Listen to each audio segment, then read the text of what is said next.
la jeunesse ivoirienne est en joie parce que un certain 24 décembre 1999, nous avons été libérés du joug de la dictature fascisante de M. Bédier.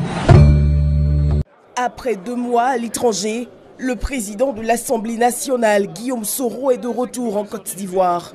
Il entend prendre sa place dans le jeu politique. Condamné à la prison à vie, Guillaume Soro est reconnu coupable d'atteinte à la sûreté de l'État. Je n'irai pas plus loin dans mon exil. C'est pourquoi j'annonce, ici et maintenant, que je mets fin à mon exil.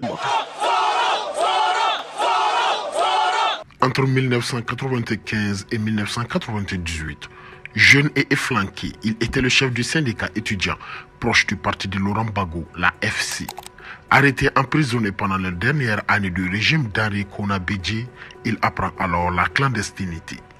La FC, Fédération estudiantine et scolaire de Côte d'Ivoire, semble alors l'université de la politique pour toute une génération de militants ivoiriens, à un moment où l'université, du reste, s'effondre peu à peu et où la principale matière étudiée par les syndicalistes étudiants est la violence. Dans les années où il militait, Guillaume Soro n'en était pas là. Les armes allaient venir, mais un peu plus tard.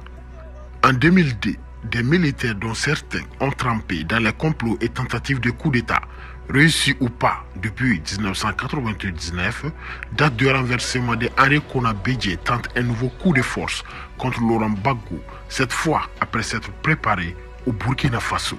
Le coup échoue, les loyalistes reprennent le contrôle d'Abidjan, mais les putschistes se regroupent en formation rebelle, dont l'organisation a été décidée dans le plus grand secret dans les villas de Ouagadougou, et prennent le contrôle du nord de la Côte d'Ivoire, qui est placé à leur tête. Surprise, Guillaume Soro, dirigeant une rébellion finalement baptisée Force Nouvelle ou FN. D'anciens alliés à ennemis du président d'Alassane Ouattara, Guillaume Soro, l'homme dont tout le monde se méfie, a toujours chevauché de postes ministériels à autres. Devenu président de l'Assemblée nationale de la Côte d'Ivoire, pendant plus de 8 ans, Guillaume Soro, l'homme à abattre, échappe à 6 tentatives d'assassinat. Acculé et pourchassé en raison de ses ambitions politiques, Guillaume Soro, l'homme qui dérange, s'est finalement contraint à l'exil. Aujourd'hui, nous allons voir raconter l'histoire d'un homme tout aussi discret que sombre. Un homme qui a bâti sa renommée, non seulement sur la crainte, mais aussi dans la clandestinité. À présent, voici l'histoire de Guillaume Soro. Le 8 mai 1972, à Kofi-Plé, sous-préfecture de Djawala, dans le département de Ferkessédougou, Guillaume Kigbafori Soro a vu le jour. Ferkessédougou, communément appelée Ferké, est une ville de Côte d'Ivoire, chef-lieu de la région de Tcholoko. Du point de vue de son importance démographique, elle est l'une des plus grandes villes du nord du pays. Sa mère, Sanoko Minata, femme qu'elle juge discrète, voire silencieuse, est de Lofokpo Kaha, un chef-lieu de commune dans le département de Ferkessédougou. Son père, Clément Soro Sanga, exerçait dans la compagnie du textile, la CIDT, la compagnie ivoirienne de développement du textile. À propos de son père, dans son message politique sibyllin, Guillaume Soro écrivait « Mon père était plus sévère. Il incarnait vraiment le visage paternel et viril de nos tropiques. Quand il lui arrivait de vouloir me corriger dans mes incartades, c'est dans les bras de ma mère que je me réfugiais. Alors ses bras constituaient un bien maigre rempart, mais un rempart tout de même, pour me protéger de la colère justifiée, je l'avoue, de mon père qui voulait que j'apprenne les choses de la vie en homme. » Père de 4 enfants, Guillaume Soro partage sa vie avec Sylvie Tagrou, une BT du sud-ouest depuis ses années de lutte estudiantine. Les BT sont un peu plus vivants dans le centre-ouest de la Côte d'Ivoire, notamment dans les régions qu'on appelle la boucle du cacao. Les BT constituent aujourd'hui à la fois la population la plus importante du monde cru de Côte d'Ivoire et ceux qui occupent un espace de la manière la plus dense. Ils sont avec les Sénoufos l'un des peuples les plus anciens sur le territoire de l'actuelle Côte d'Ivoire. En septembre 1978, à l'âge de 6 ans, Guillaume Soro accède à l'école primaire publique du village de Niélé. Vu son âge, la direction de l'école n'accepta pas de le prendre comme un élève plein. Il fut admis à l'école au départ comme élève bénévole. Heureusement, son premier instituteur lui donna alors sa chance en l'admettant d'office comme élève plein au cours préparatoire à 6 ans et demi. Il termine l'année scolaire au rang de 7e de la classe. En 1988, Guillaume Soro décroche son brevet d'études au premier cycle BPC au petit séminaire de la ville de Katiola. Katiola est une ville située au centre du pays, à 55 km au nord de Bouaké, chef-lieu de la région du Hamboul, en Côte d'Ivoire. L'obtention de son baccalauréat au lycée classique de Bouaké en 1992 lui ouvre à présent les portes de l'université de Cocody. Dans les années 90, la Côte d'Ivoire découvrait un jeune homme frêle, mais au charisme et à l'éloquence qui force l'admiration. À l'université, Guillaume Soro commence à s'intéresser peu à peu à la politique. Très vite, il commence à se faire remarquer pour ses prises de décision. D'aucuns l'appellent le Che, comme Che Guevara, et d'autres le général. C'est ainsi qu'il prend la tête de la Fédération estudiantine et scolaire de Côte d'Ivoire de 1995, FSI, alors qu'il préparait une licence d'anglais à l'université Félix Houphouët-Boigny d'Abidjan. Son aversion pour le régime du Parti démocratique de Côte d'Ivoire de Henri Konan Bédié le conduira à plusieurs reprises à la maison d'arrêt et de correction d'Abidjan, chaque fois qu'une manifestation étudiante dégénère. En 1998, à la faculté des lettres, arts et sciences humaines Flash, il obtient une licence en anglais. Cette même année, son mandat à la tête de la Fédération estudiantine et scolaire de Côte d'Ivoire, FSI, expire. Guillaume Soro est remplacé par Charles Blé Koudé, qui dirige aujourd'hui les jeunes partisans du président Laurent Gbagbo. Après avoir quitté la tête de la FSI, Guillaume Soro part poursuivre ses études supérieures en France. Commence alors pour lui une vie de silence. Il réapparaît à la suite du coup d'état de Noël en 1999 qui porte la junte du général Robert Gué au pouvoir et dirige le Forum international des étudiants francophones. Heureuse, la jeunesse ivoirienne est en joie parce que un certain 24 décembre 1999, nous avons été libérés du joug de la dictature fascisante de M. Bédié. Commence alors pour le Che une autre étape de son parcours, la politique. Guillaume Soro est en Côte d'Ivoire lorsqu'intervient le coup d'État du 24 décembre 1999. Il organise et mobilise des milliers de jeunes au stade Félix Houphouët-Boigny à Abidjan. Au cours d'un meeting où il lance l'idée d'une opération main propre contre les anciens dignitaires du régime déchu. On le voit aux côtés de Robert Gué après son coup d'État reçu. Mais cette collaboration de Guillaume Soro avec la junte ne dure guère. La scission est vite consommée entre le général Robert Gué et Guillaume Soro.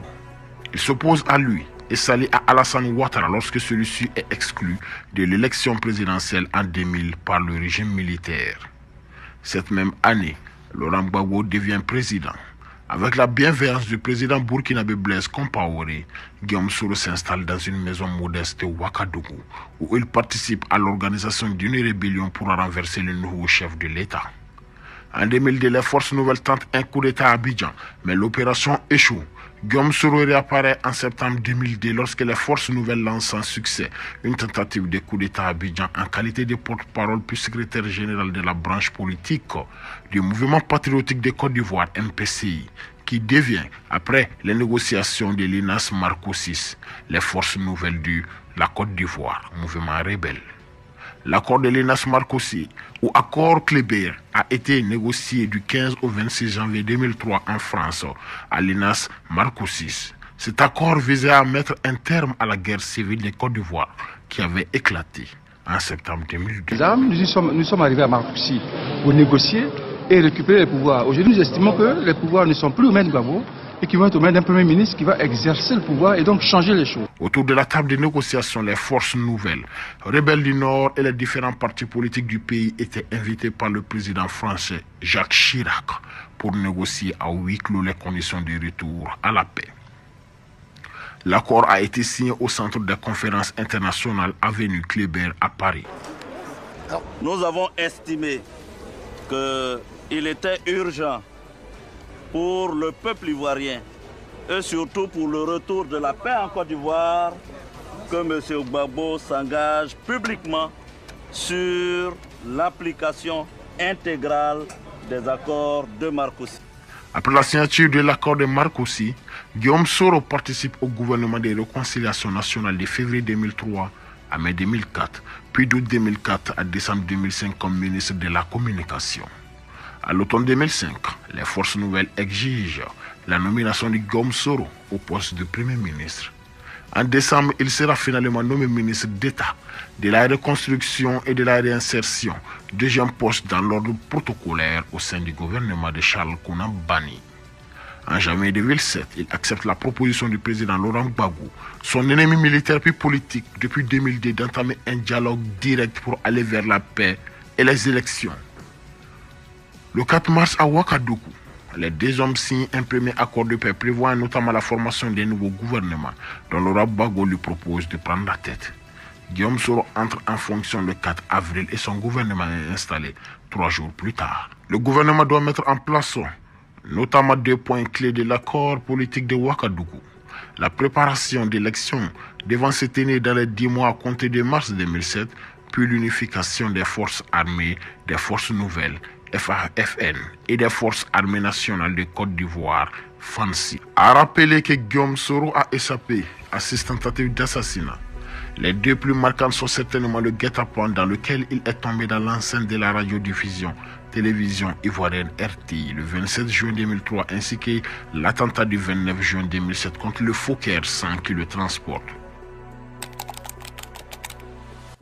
Finalement, après 6 reports et 5 ans d'incertitude, le premier tour de l'élection présidentielle est fixé au 31 octobre 2010 sur toute l'étendue du territoire ivoirien, ainsi que dans 19 autres pays où résidaient des citoyens ivoiriens. Ce scrutin est considéré comme la première élection libre depuis l'indépendance du pays, en 1960, obtenue par Félix Houphouët-Boigny de la France. Le premier tour voit s'affronter 14 candidats. Laurent Gbagbo, président sortant, et Alassane Ouattara, ancien premier ministre, arrivent en tête du premier tour avec respectivement 38,04% et 32,07%. Ils distancent Henri Konan Bédié 25,24%, Touakez Babri 2,57% et l'ensemble des candidats qui récoltent tous moins de 1%. À l'issue du second tour, Alassane Ouattara est proclamé le 10 décembre 2010 4e président de la République de Côte d'Ivoire avec 54,10%. Mais le Conseil constitutionnel invalide les résultats dans les régions du Nord et annonce la réélection de Laurent Gbagbo avec 51,45%. Ils prêtent tous les 2 serments le 4 décembre 2010. Le 4 décembre 2010, alors qu'éclate une controverse sur les résultats du deuxième tour de l'élection présidentielle du 28 novembre, Guillaume Soro remet sa démission à Alassane Ouattara qui le reconnaît comme vainqueur légitime du second tour de l'élection face à Laurent Gbagbo, dont Guillaume Soro était le premier ministre depuis 2007. Alassane Ouattara a le soutien de la communauté internationale, Laurent Gbagbo celui du Conseil constitutionnel. Mais celui-ci refuse de quitter son poste. Cela entraîne une crise politique pendant plusieurs mois avec une guerre civile. Le 11 avril 2011, Laurent Gbagbo est arrêté par les forces de son rival qui est proclamé président le 6 mai 2011 par le Conseil constitutionnel. Alassane Ouattara est reconnu Guillaume Soro dans ses fonctions de Premier ministre. Soro forme alors son nouveau gouvernement le 6 décembre dans lequel il détient également le portefeuille de la défense. Le 8 décembre, Soro accuse Laurent Gbagbo d'être un tricheur et de se comporter en dictateur. Il demande à la communauté internationale de faire pression pour que Gbagbo quitte le pouvoir. À la suite de la chute de Laurent Gbagbo et de l'arrivée à la présidence de la République d'Alassane Ouattara, Guillaume Soro forme son 4e gouvernement le 1er juin 2011. Gouvernement qui prend fin le 8 mars 2012 à la suite de sa démission. Le 12 mars 2012, Guillaume Soro est élu à l'unanimité président de l'Assemblée nationale, ce qui fait de lui le deuxième personnage de l'État. Son mandat est marqué par une activité accrue et d'un rôle renforcé du Parlement. Il est par ailleurs amené à effectuer plusieurs voyages diplomatiques, notamment en Europe et en Asie. En mai 2016, lors de la 14e conférence parlementaire afro-arabe, Guillaume Soro est désigné président de cet organe parlementaire, cadre d'échange entre les députés africains et leurs homologues du monde arabe. Il est également membre de l'Assemblée des parlementaires francophones. En tant que président de l'Assemblée nationale, il centre ses actions principalement sur la jeunesse, les questions sociales, mais également sur les questions liées à l'environnement. Il appelle régulièrement à une lutte plus efficace contre les inégalités et à une croissance plus inclusive, en assurant une meilleure répartition des fruits de la croissance. Lors de son discours de Nouvel An au personnel de l'Assemblée nationale et aux députés, il invite d'ailleurs ces derniers à placer la dernière année de la législature sous le sceau du social et de la solidarité aux plus vulnérables. Il déclare également l'année 2016 comme année de solidarité. Au lendemain de l'attentat de Grand Bassam en 2016, Guillaume Soro fait part de ses propositions de réformes en matière sécuritaire. Il propose ainsi de créer des unités antiterroristes ou des forces spéciales afin de faire face à la menace terroriste grandissante. Selon lui, une réforme des services de renseignement ivoiriens afin de donner plus de place au renseignement humain s'avère nécessaire ainsi qu'une meilleure coopération entre les services de renseignement régionaux. Afin d'apaiser les tensions religieuses susceptibles d'être exploitées par des mouvements terroristes, il se prononce en faveur d'un État laïque et appelle à une pacification des relations entre le nord musulman et le sud chrétien et animiste. Il est réélu président de l'Assemblée nationale en 2017. À l'issue des mutineries de janvier et mai 2017, l'ancien chef rebelle est accusé par une partie de l'entourage du président d'Alassane Ouattara d'avoir encouragé, voire fomenté cette dernière. La presse internationale se faisant l'écho de son rôle trouble. Ces accusations se fondent notamment sur la découverte d'un important stock d'armes à Bouaké, dans une maison appartenant à son directeur du protocole, Souleymane Kamagate Kone, alias Soul to Soul. Et ce, bien que Guillaume Soro assure que les armes étaient stockées là depuis la crise post-électorale de 2011. À la suite des vives tensions qui l'opposent au président Ouattara des suites de cette affaire, le chef de l'État annonce fin janvier que Soro présentera sa démission du poste de président de l'Assemblée nationale le mois suivant. Soro ne rejoint pas le nouveau parti, Rassemblement des Oufétistes pour la démocratie et la paix dirigé par Ouattara, et annonce sa démission le 8 février 2019 au cours d'une session extraordinaire de l'Assemblée nationale. En octobre 2019, Soro annonce sa candidature à l'élection présidentielle d'octobre 2020. Dans la foulée de l'annonce de sa candidature, Guillaume Soro lance un mouvement citoyen, Génération et Peuple solidaire, qui vise à réunir l'ensemble des organisations pro-Soro, comités politiques, Mouvement pour la promotion des nouvelles valeurs en Côte d'Ivoire MVCI, Rassemblement pour la Côte d'Ivoire RACI, Alliance nationale pour le changement ANC, en vue de l'élection présidentielle. En octobre, Soro annonce son retour en Côte d'Ivoire pour le 9 novembre après 6 mois à l'étranger. Le 20 décembre 2019, le Trésor saisit le procureur de la République d'une plainte contre Guillaume Soro et autres pour des actes de concussion et des faits de détournement de deniers publics commis en 2007 alors qu'il occupait les fonctions de Premier ministre. 3 jours plus tard, le procureur de la République annonce que la direction de la surveillance du territoire l'a informé que Guillaume Soro, qui séjournait à l'étranger, projetait d'attenter à l'autorité de l'État et à l'intégrité du territoire national. Un mandat d'arrêt international est émis le même jour pour tentative d'atteinte à l'autorité de l'État et à l'intégrité du territoire national. Saisie par Guillaume Soro, la Cour africaine des droits de l'homme et des peuples demande fin avril 2020 la suspension de l'exécution du mandat d'arrêt international contre Soro et la remise en liberté de 19 de ses proches ou partisans de Soro qui ont été arrêtés depuis décembre 2019. Cette décision pousse la Côte d'Ivoire à retirer la capacité des personnes privées de saisir le CADHP.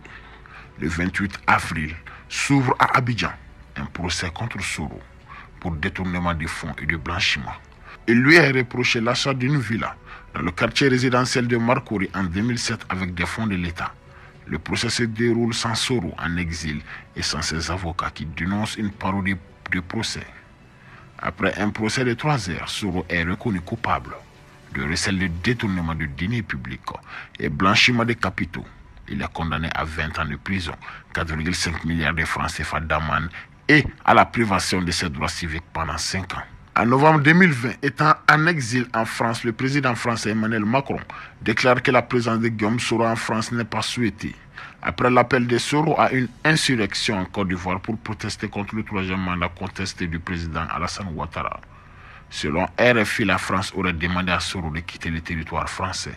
En mai 2021, Guillaume Soro est jugé par contumace pour atteinte à l'autorité de l'État, complot et diffusion de fausses informations tendant à jeter le discrédit sur les institutions et le moral des populations. Une vingtaine de ses proches sont aussi jugés dans ce procès. Le 23 juin 2021, il est condamné à la prison à perpétuité dans l'affaire de la tentative de coup d'État en décembre 2019. La justice ivoirienne émet à son encontre un mandat d'arrêt international. En mai 2023, Guillaume Soro annonce son intention de présenter sa candidature pour l'élection présidentielle de 2025. En novembre 2023, il déclare avoir été victime d'une tentative d'enlèvement en Turquie où il réside de la part des policiers ivoiriens. Soro annonce le même mois mettre fin à son exil. Cette annonce est perçue comme celle d'un retour en Côte d'Ivoire ou dans un autre pays africain. Le 13 novembre 2023, il est reçu à Niamey par le général Abdourahmane qui a pris le pouvoir au Niger après le coup d'État qui a évincé Mohamed Bazoum du pouvoir le 26 juillet 2023.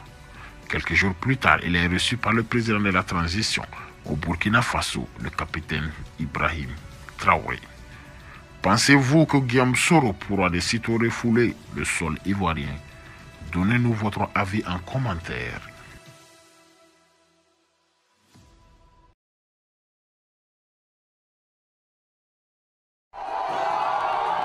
Le chef des jeunes patriotes, Charles Blé Goudé, harangue la foule des militants pro-Gbagbo dans un quartier populaire d'Abidjan. Alors que la crise ivoirienne s'éternise, chaque camp affiche sa détermination à ne pas plier. Ce monsieur a oublié qu'aujourd'hui, aucune armée, puissante qu'elle soit, ne peut pas venir en Côte d'Ivoire, enlever un président à l'avion, le faire partir et puis lui l'installer. C'est pas à Abidjan que ça va se passer. C'est pas à Abidjan que ça va se passer.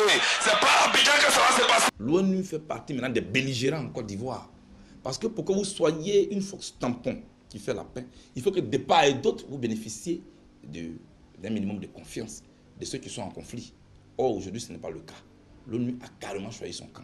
Alors, elle nous dira, nous avons choisi le camp de celui que nous estimons avoir été élu légalement. Mais Laurent Gbagbo a été élu légalement et il était là. Il faut un dialogue inter-ivoirien. Il faut éviter maintenant les solutions des médiateurs, des facilitateurs. Quand vous avez mal à la tête, que vous avez pris un premier médicament qui n'a pas marché, il faut changer de médicament. Je suis convaincu que si Gbagbo Laurent et Alassane Ouattara s'asseyent à deux, enfermés dans une salle quelque part, ils trouveront une solution à la crise ivoirienne. Charles Blé Goudé devant le juge d'instruction de première instance d'Abidjan. Cette action s'inscrit dans le cadre des procédures judiciaires ouvertes contre lui à Abidjan. Dans les dédales politiques de la Côte d'Ivoire réside une figure envoûtante et contestée, Charles Blé Goudé. Blé Goudé incarne à la fois l'espoir et la controverse dans le paysage politique ivoirien. Son assassination fulgurante l'a propulsé du mouvement estudiantin à la scène politique nationale en tant que leader incontesté de la jeunesse. Pourtant, derrière le masque de l'activiste passionné se cachent des ombres troublantes. Accusé de manipuler les foules à des fins politiques et de servir les intérêts de quelques puissants, Blé Goudé a été au cœur de nombreuses controverses. Sa rhétorique enflammée et son style de leadership charismatique ont séduit autant qu'ils ont inquiété, laissant une empreinte indélébile sur l'histoire politique de la Côte d'Ivoire. Dans cette vidéo, nous plongerons au cœur de la vie tumultueuse de Charles Blé Goudé, explorant les alliances douteuses, les scandales politiques et les conflits qui ont marqué son parcours. À travers des témoignages exclusifs, des séquences d'archives rares et des analyses approfondies, nous tenterons de percer le mystère de cet homme qui a tant divisé et fasciné. Qui est réellement Charles Blé Goudé? Quelles sont ses motivations profondes et ses véritables aspirations politiques? À travers cette vidéo, nous vous invitons à découvrir la vérité derrière le personnage dans toute sa complexité et son ambiguïté.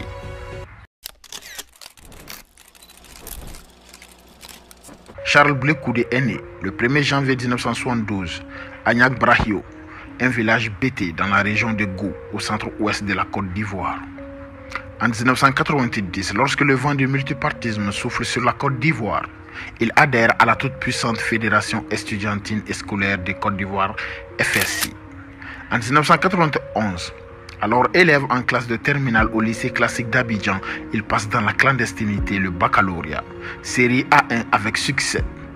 Orienté au département d'anglais de l'université de Cocody, il poursuit ses activités syndicales à la cité universitaire de Yopougon, où il occupe successivement les postes de secrétaire adjoint à l'organisation, secrétaire à l'information puis secrétaire à l'organisation de la section FSI de la dite cité. En 1996, il entre au bureau national pour assumer les fonctions de secrétaire national à l'organisation. En 1998, il est porté à la tête du mouvement par l'ensemble des élèves et étudiants pour un mandat de 2 ans qui se révélera comme l'un des plus mouvementés d'un secrétaire général élu. En effet, la répression du pouvoir PDCI, d'alors dirigé par Anekona Bédié, était des plus féroces. Ainsi, en 1999, Charles Blé Koudé est arrêté puis emprisonné sans jugement. Gravement malade, il fut enchaîné sur son lit d'hôpital. Cette image est à l'émoi au sein de l'opinion nationale et internationale. En outre, à l'avènement de la junte militaire du général Robert Gueye au pouvoir en décembre 1999, la FSI est l'objet de convoitises de la part des forces politiques. Le mouvement est alors traversé par une grave crise idéologique. En mai 1999, le secrétaire général dut faire face à une dissidence menée par les partisans de l'inféodation du mouvement aux impérialistes et à leurs valets locaux, Alassane Ouattara notamment. Mais en déroute par la majorité des élèves et étudiants, ils se réfugient dans 2 pays limitrophes, Burkina Faso, Mali, d'où ils reviendront sous la forme d'une rébellion armée pour renverser le pouvoir démocratiquement élu en place. Aux élections présidentielles d'octobre 2000, le socialiste Laurent Gbagbo est opposé au chef de la junte, Robert Gueye. Charles Blé Koudé appelle de façon courageuse la jeunesse à voter pour Laurent Gbagbo, seule voie selon lui de préserver la démocratie. Au terme de son mandat à la tête de la FSI, il crée en juin 2001, en compagnie d'amis africains, le Congrès panafricain des jeunes patriotes, COJEP, mouvement de lutte contre l'impérialisme et le néocolonialisme. Le 26 septembre 2002, une semaine après le début de l'attaque armée contre la Côte d'Ivoire, il suspend ses études en Angleterre et regagne la Côte d'Ivoire. Une fois sur place, Charles Blé Koudé fonde l'Alliance des jeunes patriotes pour le sursaut national, qui organise plusieurs manifestations, pour certaines violentes, pour le départ des forces armées non ivoiriennes et l'indépendance économique de la Côte d'Ivoire. D'une manière plus générale, ce mouvement, couramment appelé simplement Jeunes Patriotes, apporte son soutien au président Laurent Gbagbo et joue un rôle important et controversé durant toute la durée de cette crise. Le 6 novembre 2004, les forces armées nationales de Côte d'Ivoire, FANSI, bombardent des positions françaises et tuent 9 soldats français et un civil américain. La France réplique, détruisant tous les moyens militaires aériens de FANSI. Dans la soirée, Charles Blé Koudé lance à la télévision un appel à la résistance contre la présence française. Ainsi disait-il, si vous êtes en train de manger, arrêtez-vous. Si vous dormez, réveillez-vous. Tous à l'aéroport au 43e Bima. L'heure est venue de choisir entre mourir dans la honte ou dans la dignité. S'ensuivent des manifestations violentes contre plusieurs occidentaux et leurs propriétés. Condamné par l'ONU le 7 février 2006, il est interdit de voyager et ses avoirs sont gelés, car accusé de déclarations publiques répétées préconisant la violence contre les installations et le personnel des Nations Unies et contre les étrangers, direction et participation à des actes de violence commis par des milices de rue, y compris des voies de fait, des viols et des exécutions extrajudiciaires, intimidation du personnel de l'ONU, du groupe de travail international GTI, de l'opposition politique et de la presse indépendante, sabotage des stations de radio internationales, obstacle à l'action de la GTI et l'opération des Nations Unies en Côte d'Ivoire, ONUCI et des forces françaises et au processus de paix tel que défini par la résolution 1633-2005.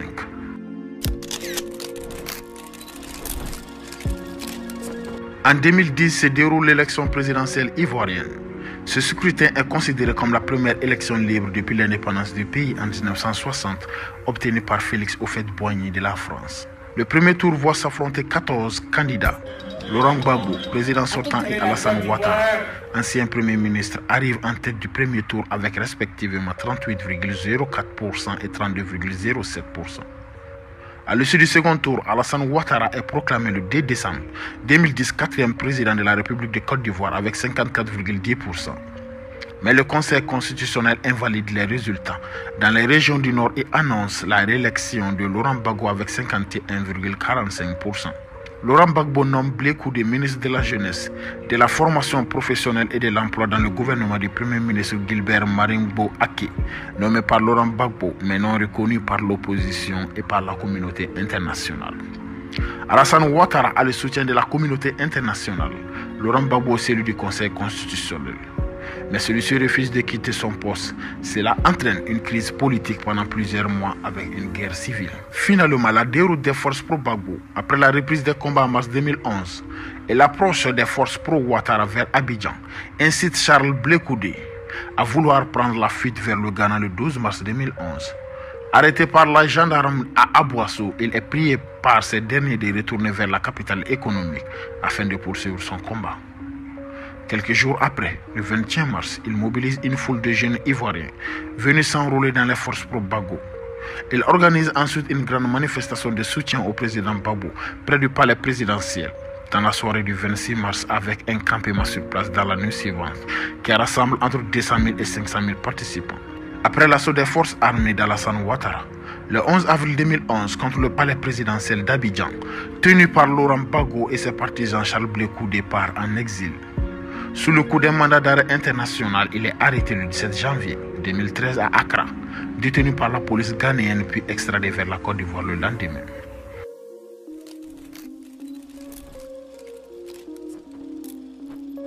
Le procès de Charles Blé Koudé devant la Cour pénale internationale CPI a constitué un moment crucial dans le cadre de la justice internationale et de la quête de réconciliation nationale en Côte d'Ivoire. Blé Koudé a été accusé de crimes contre l'humanité pour son implication présumée dans les violences post-électorales qui ont secoué le pays en 2010 et 2011. Les charges retenues contre lui incluaient des accusations graves telles que le meurtre, le viol, la persécution et d'autres actes inhumains commis dans le cadre de ces événements tragiques. Le 20 mars 2014, le Conseil des ministres de Côte d'Ivoire accepte de remettre Blé Koudé à la CPI. Il y est transféré le 22 mars 2014. Il est le troisième ressortissant ivoirien après Laurent Gbagbo et son épouse Simone. Son procès conjoint avec celui de Laurent Gbagbo s'ouvre à La Haye le 28 janvier 2016. Sa durée est estimée à 3 ans. Le 31 mars 2021, la Chambre d'appel de la Cour pénale internationale rejette les requêtes de la Chambre d'accusation. L'acquittement de Charles Blé Koudé et Laurent Gbagbo est ainsi confirmé. Les conditions de sa liberté conditionnelle sont aussi révoquées. Blé Koudé demande alors réparation auprès de la CPI pour les 8 années passées en prison ou en liberté conditionnelle, mais est débouté en février 2022. D'autre part, Charles Blé Koudé ne peut rentrer en Côte d'Ivoire car les autorités ivoiriennes refusent de lui délivrer un passeport. Après des discussions entre Blé Koudé et le chef de cabinet du président Ouattara, la Côte d'Ivoire lui délivre un passeport le 30 mai 2022. En octobre 2022, Alassane Ouattara donne son accord pour le retour de Blé Koudé en Côte d'Ivoire. Blé Koudé rentre en Côte d'Ivoire le 26 novembre 2022. À présent, il y est en poursuivant ses activités politiques. Merci et à la prochaine.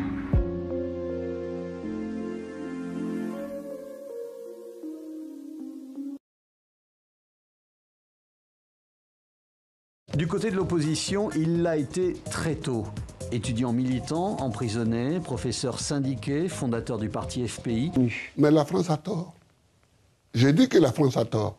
Que répondez-vous au chef de l'État français? C'est inacceptable. Le 11 avril 2011, 6 mois après sa défaite, lors d'une élection supervisée par les Nations Unies, Laurent Gbagbo, ancien président de la Côte d'Ivoire, a été expulsé de son banquier présidentiel par une alliance de soldats rebelles soutenus par l'armée française et l'opération des Nations Unies en Côte d'Ivoire. Laurent Gbagbo a été battu lors du second tour de scrutin entre lui et le candidat de l'opposition, Alassane Ouattara. Mais Gbagbo a refusé de s'avouer vaincu et de quitter son poste. Des violents affrontements ont éclaté entre les partisans des deux candidats et des violations massives des droits de l'homme ont été commises dans ce contexte. La Côte d'Ivoire était dès lors au bord de la guerre civile. Dans cet épisode, nous allons couvrir l'ascension et la suite de Laurent Gbagbo, l'ancien président de la Côte d'Ivoire qui a refusé de céder le pouvoir. Laurent Gbagbo est né dans une famille catholique dans le centre-ouest de la Côte d'Ivoire le 30 mai 1945. C'était un peu plus de 15 ans avant que la nation ivoirienne ait gagné son indépendance. À cette époque, la Côte d'Ivoire était encore le joyau de la couronne française des colonies d'Afrique de l'Ouest. Son peuple était officiellement des sujets français. Le français est devenu la langue officielle et la capitale commerciale. Abidjan a acquis la renommée de Paris de l'Afrique. En juin 1965, Laurent Gbagbo a obtenu son diplôme d'études secondaires du collège traditionnel d'Abidjan. Après avoir terminé sa première année à l'université d'Abidjan, Gbagbo a décroché une bourse pour l'université de Lyon, en France, pour étudier le latin grec et le français. Il n'a pas pourtant emprunté ce chemin. Il est resté en Côte d'Ivoire pour terminer ses études de premier cycle à l'université d'Abidjan, obtenant un diplôme en histoire en 1969. Pendant ce temps, Laurent Gbagbo est apparu comme une voix de premier plan de la résistance et s'est profondément impliqué dans les activités politiques de son pays. Depuis qu'elle a obtenu son indépendance de la France, la Côte d'Ivoire était dirigée par le président Félix Houphouët-Boigny, qui régnait sous un système politique essentiellement à parti unique. Le jeune Laurent Gbagbo a dénoncé cette indépendance partielle enregistrée par son pays et a exigé que la véritable indépendance, y compris économique, soit mise en œuvre démocratiquement. En conséquence, Gbagbo a été arrêté pour ses activités d'organisation politique en 1969. Après avoir passé 2 semaines en prison, Laurent Gbagbo est parti en France et a terminé des études en art et histoire à l'université de Paris en 1970. La même année, il retourne en Côte d'Ivoire pour enseigner l'histoire et la géographie à l'université d'Abidjan. En l'espace d'1 an, Laurent Gbagbo se retrouve à nouveau en difficulté pour avoir participé à des syndicats d'enseignants et à des publications que le gouvernement a jugées subversives. Par conséquent, Laurent Gbagbo a été arrêté le 30 mars 1971 et a été emprisonné sans procès au camp militaire de Séguéla. Après sa libération en janvier 1974, Laurent Gbagbo a brièvement travaillé pour le ministère de l'Éducation la même année. Laurent Gbagbo est devenu chercheur pour l'Institut d'Histoire, des Arts et d'Archéologie à l'Université d'Abidjan. En 1977, Laurent Gbagbo a pris une pause de sa responsabilité dans cette institution pour terminer ses études doctorales à l'Université de Paris-Sorbonne. Après avoir soutenu avec succès sa thèse de doctorat, il a obtenu son doctorat en juin 1979. De retour à ses fonctions à l'Institut d'Histoire et des Arts, Gbagbo a été nommé directeur de l'Institut en 1980, poste qu'il a occupé pendant 2 ans. Au cours de son mandat à l'Institut, la réputation de dissident de Laurent Gbagbo a continué de croître. Laurent Gbagbo a rejoint le mouvement syndical et est devenu un critique sévère du président Félix Houphouët-Boigny. Gbagbo a continué à être très critique à l'égard du système essentiellement à parti unique de son pays qui avait concentré le pouvoir politique entre les mains de Félix. En 1982, Laurent Gbagbo a commencé son organisation d'infiltration du Front populaire ivoirien. Il a également publié et distribué secrètement un discours qui critiquait le gouvernement. Ce discours appelait à un système multipartite. Toutes ces activités par Laurent Gbagbo a rendu furieux le président Houphouët-Boigny. À cause de l'augmentation sous contrôle gouvernemental, Laurent Gbagbo s'est exilé volontairement en France en 1982. Il a continué à s'organiser depuis l'étranger et en 1983 a conçu son plan de réforme. Il a obtenu l'asile politique de la France en 1985. Cependant, l'année suivante, le nouveau Premier ministre François-Jacques Chirac, mécontent des activités socialistes de Gbagbo en France, a fait pression sur lui pour qu'il quitte la France. Dans la semaine qui a suivi, Gbagbo a été renvoyé en Côte d'Ivoire. Son parti, FPI, a tenu un congrès inaugural et l'a élu secrétaire général du parti. Malgré les intimidations des membres du Parti démocratique d'Houphouët-Boigny, le FPI de Gbagbo a tenu un autre congrès en 1989. Finalement, en avril 1990, Félix Houphouët-Boigny a succombé à la pression extérieure de la communauté internationale et a annoncé que le multipartisme des élections auront lieu pour la première fois dans l'histoire de la Côte d'Ivoire. Et se présentant ainsi comme le défenseur des opprimés, Laurent Gbagbo avait Félix Boigny comme seul adversaire sur le bulletin de vote. Malheureusement, Gbagbo a été vaincu de manière retentissante, gagnant qu'un peu plus de 18% des voix par rapport à Houphouët-Boigny. Gbagbo a déclaré que l'élection était truquée et la Cour suprême a refusé d'examiner leur demande de nouvelles élections. Laurent Gbagbo et 8 autres membres du FPI ont cependant réussi à gagner des têtes à l'Assemblée nationale. Après les années 1980, l'ère Côte d'Ivoire était considérée comme le pays le plus économiquement stable de l'Afrique de l'Ouest. Ces gains de développement reposaient sur l'exportation de cacao et de café. Le président Félix Houphouët-Boigny s'est fortement appuyé sur la main-d'œuvre immigrée des pays voisins pour aider à développer la Côte d'Ivoire, leur offrant toutes sortes d'incitations économiques, y compris la terre jusqu'en 1990. Ces immigrants n'avaient pas besoin de permis de séjour et ils jouissaient du droit de vote. Mais la chute des prix du marché routier pour le coco dans les années 1990 plonge le pays dans une crise profonde. Le prix du pétrole est monté en flèche, entraînant des troubles civils et des émeutes d'étudiants. En 1991, des manifestations à grande échelle ont éclaté dans la communauté universitaire à cause de la baisse des salaires. Ces manifestations ont été traitées brutalement par les forces de sécurité. Et plus tard, le chef d'État-major de l'armée de Boigny, le général Robert Gueye, a fait l'objet d'une enquête pour avoir autorisé la brutalité. Lorsque le président Félix Houphouët-Boigny a publiquement soutenu le général Gueye, déclarant que la force brutale employée contre les manifestants était nécessaire, plus de 20 000 manifestants sont descendus dans la rue et ils ont été menés par Laurent Gbagbo. 3 jours plus tard, Laurent Gbagbo a été arrêté en vertu d'une loi qui prévoyait que les meneurs de troubles publics pouvaient être tenus personnellement responsables. À la suite de cela, Laurent Gbagbo a été condamné à 2 ans de prison. Mais après 4 mois, le président déclara l'amnistie pour toutes les personnes impliquées. Laurent Gbagbo a été libéré le 31 juillet 1992. Le 7 décembre 1993, le président Félix Houphouët-Boigny est mort d'un cancer de la prostate. Il est remplacé par Henri Konan Bédié et Alassane Ouattara comme Premier ministre. Par la suite, le nouveau président Henri Konan Bédié a agi rapidement pour neutraliser Alassane qu'il voyait comme un potentiel adversaire en introduisant une législation exigeant que tous les candidats à la présidence soient d'origine ivoirienne pure. Le président Bédié a renforcé cette décision en promouvant le concept de l'ivoirité. Ce concept n'a pas seulement exclu les élites de se présenter aux élections, bien qu'il ait été également redéfini, la citoyenneté et la nationalité plus largement pour les Ivoiriens ordinaires, à l'exclusion de ceux qui étaient étiquetés comme étant de la baie de Burkina Faso ou d'ascendance mandingue, principalement des populations de la partie du nord du pays. Ce principe de variété a redéfini l'éligibilité à participer à la politique ivoirienne, limitant la participation à ceux qui étaient vraiment de la Côte d'Ivoire. Alors que le président Bédié affirme que le concept d'ivoirité visait uniquement à créer un sentiment d'unité culturelle parmi le peuple de la Côte d'Ivoire, en réalité il a adopté comme justification pour garder Alassane Ouattara et son parti hors de la politique. Alassane Ouattara vivait aux États-Unis et dont le père était du Burkina Faso n'a pas réussi à se qualifier selon les nouvelles règles. En raison de nombreuses irrégularités électorales attribuées au président Henri Bédié, les partis de Laurent Gbagbo et Alassane Ouattara ont boycotté l'élection présidentielle d'octobre 1995. Les situations ont commencé à changer. L'économie du pays étant un modèle pour l'Afrique s'est dissoute. Le mécontentement est resté élevé dans la communauté universitaire et augmentait rapidement parmi les rangs militaires, surmenés et sous-pays. Cette stagnation économique et la poursuite de la politique identitaire par Henri Konan Bédié ont abouti à un coup d'État en 1999, dirigé par le général Robert Gueye, qui a promis de nouvelles élections dans les 6 mois à venir. Il arrache le pouvoir aux héritiers corrompus de l'ancien président Houphouët-Boigny. Il libère des opposants et s'engage à rendre le pouvoir une fois passé, je cite, un bon coup de balai.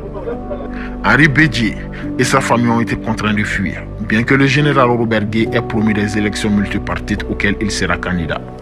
Il a confirmé la disqualification d'Alassane Ouattara sur la base du principe d'ivoirité. À la suite de l'exclusion d'Alassane Ouattara, Laurent Gbagbo était de nouveau le seul candidat de l'opposition sur le bulletin de vote. Lorsque les résultats des élections anticipées indiquaient Laurent Gbagbo étant la gagnante potentielle, le général Gueye a rapidement dissous la commission électorale et a ordonné à un fonctionnaire du gouvernement de l'Intérieur de le déclarer gagnant des élections. Cette annonce a secoué le pays et des dizaines de milliers de personnes ont immédiatement envahi les rues d'Abidjan en signe de protestation. Alors que la violence se poursuivait au cours des jours suivants, la police parlementaire a fait défection pour rejoindre les manifestants, suivi par une partie des forces militaires. Finalement, le général Robert Gueye a été forcé de fuir et Laurent Gbagbo se proclama président. Il fut investi le 26 octobre 2000, mais ce n'était pas la fin des troubles de la Côte d'Ivoire. Les hommes de Alassane Ouattara exigeaient que les hommes qui avaient été systématiquement exclus de la politique aient aussi une chance. Le parti d'Alassane Ouattara a immédiatement appelé à de nouvelles élections afin qu'ils puissent être inscrits sur le bulletin de vote. La plupart de la communauté internationale a accepté, y compris les Nations Unies, l'Afrique du Sud et la plupart des pays occidentaux. Néanmoins, Laurent Gbagbo a affirmé qu'il était correctement élu en vertu de la constitution qui avait été approuvée par le peuple ivoirien. À la suite de quoi les musulmans en colère sont à nouveau descendus dans la rue, cette fois pour s'opposer au FPI de Gbagbo. Des foules de plus de 300 personnes ont été tuées dans les violences qui ont suivi. Avec cet avènement tragique, les graines de la guerre civile entre le nord et le sud musulman et chrétien a éclaté. Lorsqu'il a été élu président en 2000, Laurent Gbagbo continuera d'utiliser le concept de rédaction de l'ivoiriété pour le sien. Les objectifs politiques sont cependant l'exclusion de Ouattara et son parti de la vie politique. Son élan a fracturé la structure politique du pays et a divisé la Côte d'Ivoire entre le nord et le sud, selon des critères ethniques et religieux. Le nouveau président Gbagbo a adopté une position dure contre les nordistes en les excluant de son gouvernement. Une décision qui a encore aggravé les divisions nord-sud dans le pays. Cela a incité des éléments mécontents de l'armée à tenter un coup d'État. Infructueux en janvier 2001. Le 19 septembre 2002, Laurent Gbagbo était en France. Des troupes mutines sont descendues dans les rues de 3 villes. C'est parce que Laurent Gbagbo a tenté de démobiliser 2 contingents de l'armée ivoirienne recrutés pendant le court séjour du général Gueye dans le but de les remplacer par des nouveaux. Les recrues fidèles à Gbagbo, au moins 270 personnes sont mortes dans le conflit initial et aussi le général Gueye. Les forces loyalistes ont pu reprendre le contrôle d'Abidjan avant le 25 septembre 2002. Les forces rebelles ont rapidement pris le contrôle de la zone nord du pays. À la fin septembre, la Côte d'Ivoire était en pleine guerre civile avec les forces rebelles. Ces forces rebelles s'appelaient les forces romanes. Les forces rebelles gagnaient du terrain vers le sud lorsque la France est intervenue en envoyant des forces de maintien de paix. Cette intervention de la France a plongé le conflit dans une impasse virtuelle. L'armée ivoirienne a continuellement essayé de prendre le contrôle de la partie nord du pays et en novembre 2004, ils ont lancé une offensive pour reprendre cette partie du pays. Le président français Jacques Chirac a tenté en vain de dissuader Laurent Gbagbo d'intervenir et dans l'opération qui a suivi, l'armée ivoirienne a bombardé les forces françaises de la maintien de paix dans le bastion des rebelles du Nord et de Bouaké le 6 novembre 2004. Le gouvernement a déclaré que cette attaque contre les forces françaises n'était pas intentionnelle, mais les Français ont insisté sur le fait que l'attaque avait été délibérée. L'armée française a riposté et neutralisé l'armée de l'air ivoirienne et les tensions étaient élevées dans Abidjan où les Ivoiriens étaient fidèles à Laurent Gbagbo. L'opération de Laurent Gbagbo pour reprendre le nord du pays était un échec épique, mais Laurent Gbagbo s'est présenté comme le héros de l'Afrique qui avait tenu tête à la France. À son époque au pouvoir, chaque fois qu'il rencontrait des difficultés, Laurent Gbagbo blâmait les Français en général ou leur président particulier, Jacques Chirac, puis plus tard le président français Nicolas Sarkozy. Laurent Gbagbo les blâmait continuellement pour les problèmes auxquels son pays était confronté. Et quand il s'agit des pays francophones d'Afrique noire, quand la France parle, tous les autres suivent. Elle s'ingère, mais de la plus mauvaise manière. Toutes les résolutions qui ont lieu sur la Côte d'Ivoire à l'ONU, c'est la France qui écrit le draft.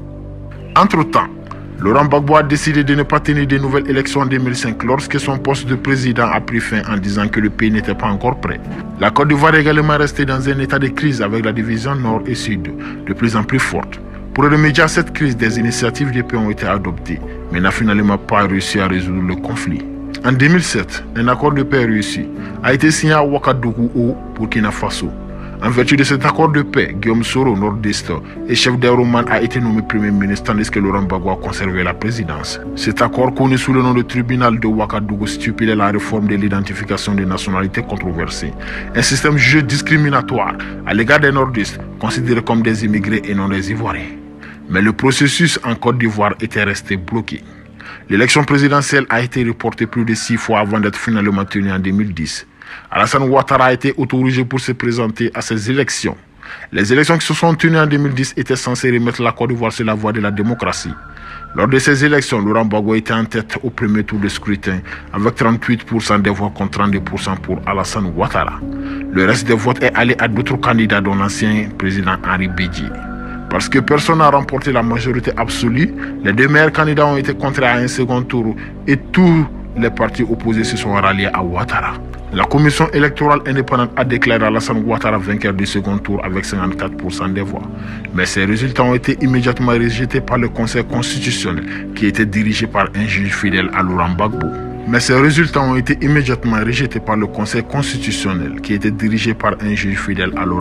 Le Conseil constitutionnel a déclaré Laurent Gbagbo vainqueur avec 51% des voix. Laurent Gbagbo et Alassane Ouattara Chacun soutenu par différents organes électoraux ont prêté serment au poste de président ivoirien. Le pays avait maintenant 2 présidents.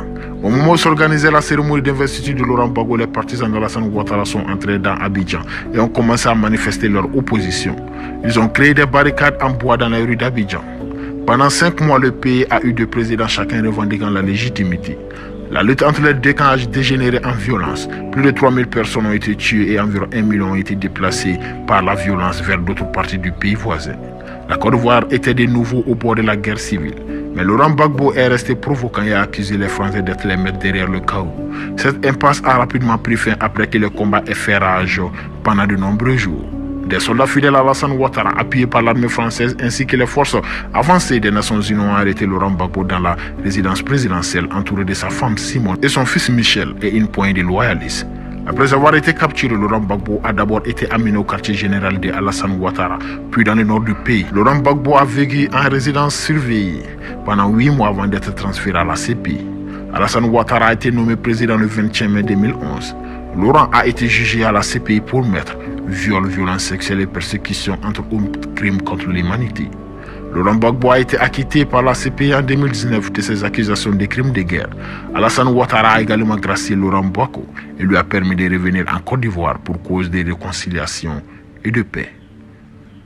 Ainsi prend fin notre documentaire. Merci et à la prochaine.